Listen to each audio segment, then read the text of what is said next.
Bonjour à tous, vous écoutez le Mac du télétravail, le podcast proposé en partenariat avec HP. Dans nos différents épisodes, vous découvrirez les nouveaux visages du télétravail. Du flex office en passant par le digital nomadisme, on fait le point sur l'hybridation du travail. Et si on rebattait les cartes de l'attribution des bureaux dans l'entreprise ? C'est ce que propose le flex office, qui signifie en français le bureau flexible, mais admettez que ça sonne quand même nettement moins bien. Depuis l'avènement généralisé du télétravail, les bureaux des entreprises se vident petit à petit, et ces dernières doivent repenser leurs espaces pour optimiser les coûts et s'adapter à de nouvelles manières plus collaboratives de concevoir le travail. Vaste défi, n'est-ce pas ? Alors pour vous donner une image très concrète de ce qu'est le flex office, ce serait ça. Des salariés qui s'organisent chaque jour pour trouver leur bureau individuel, celui qui sera le plus adapté à leur envie ou non de sociabilité et à leurs tâches quotidiennes. Puis une fois la journée terminée, de tout remballer pour libérer la place pour de nouveaux collaborateurs. Ça vous semble complexe ? Pas de panique. Je vous emmène à la rencontre de Sébastien Varthélémy, fondateur de FlexTeam, la start-up de planification et d'optimisation d'espace en entreprise. Bonjour Sébastien. Bonjour Nali. Alors Sébastien, vous êtes intéressé au Flex Office au point même de lancer une application dédiée aux entreprises. De quel constat vous êtes parti pour vous lancer ? Alors, tout a commencé au moment où le Covid nous a tous touchés. Le Covid qui a été un formidable catalyseur finalement du phénomène télétravail. Pour vous faire un petit point historique, le télétravail n'est pas quelque chose de nouveau. Il existait avant, mais sous des formes beaucoup plus restreintes. Il concernait quelques salariés, c'était parfois d'ailleurs un avantage en nature, quelques jours par semaine ou quelques jours par mois, des jours qui étaient fixes. Ce qui a chamboulé complètement l'organisation des entreprises avec le Covid, c'est que d'un coup, des millions de personnes se sont retrouvées en télétravail chez elles.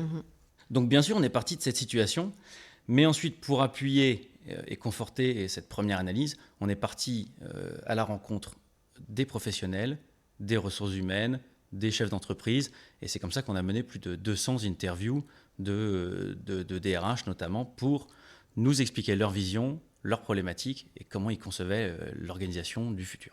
Et le constat, c'était quoi ? Alors le constat, rapidement, ça a été que le télétravail, ça marche. À la grande surprise de beaucoup de patrons qui étaient un peu plus appuyés sur des croyances finalement que sur des données, ils se sont rendus compte assez vite que les employés avaient une bonne productivité et que dans la majorité des cas, très grande majorité des cas, ça se passait très bien. Mais... Et il y a un mais. Il y a un mais. Il y a plusieurs mais. Au bout de quelques mois, on s'est aperçu quand même, notamment de la perte de lien entre les personnes, des sentiments d'isolement qui pouvaient apparaître. Donc il y a plusieurs problématiques liées et qui, dans ce cas-là, étaient liées à un télétravail de crise. Faut comprendre. Il faut aussi se rappeler le contexte. Bien sûr. Il y a plusieurs types de télétravail. Il y a le télétravail régulier, il y a le télétravail situationnel, où vous vous êtes cassé les deux jambes. Même d'ailleurs, les femmes qui sont enceintes pourraient continuer à travailler de la maison, mais qui ne peuvent pas prendre le métro tous les jours. Et puis le télétravail de crise, qui est déclenché par un facteur externe et qui concerne tout le monde. Donc ce télétravail qui était à 100% pour tout le monde, les entreprises n'étaient pas prêtes à ça. Et donc ça a provoqué certains désagréments, comme je vous dis, la perte de lien entre les équipes, le sentiment d'isolement, avec, on en a parlé, des dépressions, des burn-out ou des bore-out, ce qu'on appelle le syndrome de la caverne, c'est-à-dire quelqu'un qui est resté chez soi pendant 3, 4, 6 mois, 1 an, a beaucoup de mal ensuite à revenir au bureau. Et donc, il a fallu compenser, penser à des solutions pour résoudre ces problèmes-là. Et c'est pour ça qu'on a lancé FlexTeam. Quels sont les avantages pour les entreprises à se lancer dans le Flex Office ? Qu'est-ce qu'elles y gagnent ? Alors, les avantages pour les entreprises, ils sont nombreux, mais principalement sur 2 points. Il y a d'abord un avantage financier à passer au Flex Office. On l'a dit, le télétravail, ça fonctionne. Il faut mettre en place des choses pour l'organisation, mais ça fonctionne. Une fois qu'on a un modèle hybride, comme on dit, de travail, qui est 2 jours en télétravail, 3 jours au bureau ou inversement, on se rend compte que les bureaux sont vides plus de la moitié du temps. C'est pas bon pour l'ambiance et ça représente une économie potentielle ou une dépense inutile énorme. Il faut savoir qu'à Paris, un bureau, c'est environ 20 000 euros par salarié et par an. Donc là, tout de suite, on se rend compte qu'on a un ROI sur les dépenses immobilières, puisqu'on peut passer d'un ratio, on appelle ça un ratio de 1 pour 1, un bureau pour un salarié, facilement à 0,7, 0,6, voire moins, et économiser la quantité de bureaux fois 20 000 euros. Et en termes d'organisation humaine de l'entreprise, qu'est-ce que ça change ? Quels sont les avantages ? Alors, une entreprise aujourd'hui qui va être flexible, elle va non seulement cumuler cet avantage financier avec un avantage en termes d'attractivité, en termes d'image. Aujourd'hui, il faut savoir que 85% des salariés veulent garder des jours de télétravail. Donc, recruter dans le monde de demain sans télétravail, sans flex office, ça va être quelque chose de très difficile. Donc, ça va être non seulement un critère d'attractivité, un critère d'augmentation du bien-être au travail, de la qualité de vie au travail. Et c'est ce qui mène, par exemple, dans le cas de Spotify, qui a établi une nouvelle politique de travail Work from Anywhere, qui fait baisser son taux de turnover de 15%. Alors, adaptation de l'entreprise, mais aussi adaptation des salariés et enfin, adaptation des managers. Quels sont les challenges des managers dans cette nouvelle configuration ?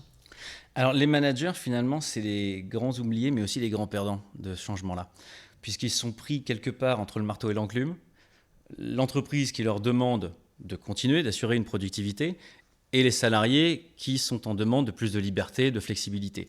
Alors, l'erreur surtout à ne pas reproduire, l'erreur numéro 1 à ne pas faire, c'est de vouloir reproduire l'organisation en présentiel, physique, qui existait, qui préexistait, en virtuel. Ça mène à quoi ? Ça mène à avoir des journées de réunions Zoom, qu'on a tous vécues, à la chaîne. À la fin, on épuisante, on est plus fatigué et personne n'y a gagné. On n'a pas plus de liberté dans son travail. Il y a les Zooms obligatoires à 9h avec caméra obligatoire et on se retrouve dans un système pire qu'avant. Donc ça, c'est la première chose dont il faut prendre conscience. Les défis, c'est quoi ? C'est le désengagement possible des équipes, si on ne se voit pas assez. C'est ne pas noter les risques psychosociaux d'une personne en particulier. C'est de rester finalement le manager un peu à l'ancienne, qui manageait par la présence, par le temps, en étant dans les couloirs et en venant demander aux gens ce sur quoi ils travaillent. C'est une nouvelle formule de management finalement qui se profile avec le flex office. Absolument, il y a plein de pratiques à changer. Il y avait déjà ce mouvement du manager qui doit devenir plus leader, mais ça ne fait qu'accélérer cette transition. Du coup, le manager de demain, le manager en mode hybride, il va devoir penser les temps de collaboration d'équipe versus les temps de production individuelle. Il va devoir réorganiser la façon de travailler ensemble, la façon de travailler de façon asynchrone, puisqu'on ne va pas demander, on vient d'en parler avec le Zoom, on ne va pas demander à tout le monde d'être connecté sur le même sujet en même temps. Il va devoir changer d'approche pour évaluer, non plus sur les heures passées, mais sur les livrables finalement. Un autre défi majeur pour les managers d'aujourd'hui, de ce monde hybride avec des personnes à distance et des personnes sur site, c'est d'arriver à animer des réunions elles-mêmes hybrides. Dans le cas où vous avez des personnes sur site et à distance qui doivent interagir les unes avec les autres, il est absolument nécessaire d'avoir un matériel de qualité. Matériel de qualité, ça veut dire une caméra grand angle. Tout le monde doit pouvoir se voir, autant les gens qui sont présents que les gens qui sont distants. Un micro qui permet des échanges vifs. Vous voyez, on aime quand on est en présentiel s'interrompre, rebondir. Il faut que ça puisse prévoir ça. Voire même des caméras qui suivent les personnes qui sont en train de parler. Des écrans qui soient larges et qui permettent d'afficher absolument tout le monde, les présents comme les distants. L'objectif doit être simple, c'est que vous soyez sur place ou à distance, vous viviez la même expérience. Le risque, bien évidemment, sinon, c'est d'avoir les gens à distance qui se désengagent, vous perdez du temps, vous perdez l'intérêt de tout le monde, et ce n'est pas une réunion réussie. Donc un bon matériel pour une réunion hybride, c'est absolument nécessaire. Côté professionnel, quels sont les grands changements ? Tout d'abord, il faut pouvoir travailler à distance. Il y a des outils qu'il faut savoir maîtriser. Les outils de vidéoconférence qu'on connaît bien. Il y a aussi le matériel qui est très important pour bien travailler à la maison. Donc ça passe notamment par des ordinateurs portables qui soient compacts, légers, avec une webcam de qualité. La sécurité de la connexion est importante. Et même pour une bonne posture au travail, des chaises, des bureaux. On voit aujourd'hui des entreprises qui donnent des allocations télétravail pour que les salariés puissent acheter un nouvel ordinateur portable, acheter une chaise, un bureau, s'équiper à la maison, par exemple. Mais ce n'est pas tout. En termes de vie professionnelle, ce qui va être très impacté, ça va être la collaboration entre collègues. Donc il y a un lien entre collègues à réinventer. Il faut savoir diviser les tâches finalement entre celles qui sont collaboratives et celles qui sont personnelles. Donc ça demande de repenser la façon dont on travaille avec les autres de réorganiser ses semaines, de savoir quand aussi ses collègues vont venir au travail et de savoir où est-ce qu'on va s'asseoir, puisque les bureaux étant partagés, si on vient pour travailler avec sa collègue Héloïse, il faut pouvoir être pas très loin d'elle. Oui, effectivement. Il faut réinventer, réajuster ces liens avec les autres. Absolument. On voit aussi des organisations qui évoluent d'un bureau headquarter central où tout le monde venait à une galaxie de plus petits bureaux. Et dans ce cas-là, on va parfois aller travailler soit dans un petit bureau d'entreprise, soit dans un tiers-lieu type coworking, avec un collègue qui habite à côté, on ne le savait même pas. Ouais. Et finalement, on va se retrouver ensemble pour aller au bureau sans aller au bureau, vous voyez, avec 1 heure de transport le matin et le soir. Est-ce qu'on peut se risquer comme ça une projection sur 5 ans de l'avenir du flex office ? Oui, alors je vais me risquer à quelques projections, mais vous me promettez de ne pas ressortir l'enregistrement. C'est promis. Ce qu'il faut comprendre, c'est que c'est un mouvement global, beaucoup plus puissant que ce qu'on a pu imaginer au début, puisqu'il va concerner, on l'a dit, les bureaux, il va concerner l'organisation de l'entreprise. Il faut comparer ça finalement à la digitalisation, à l'ère de l'Internet. Les entreprises qui ne vont pas embrasser ce changement devront le subir.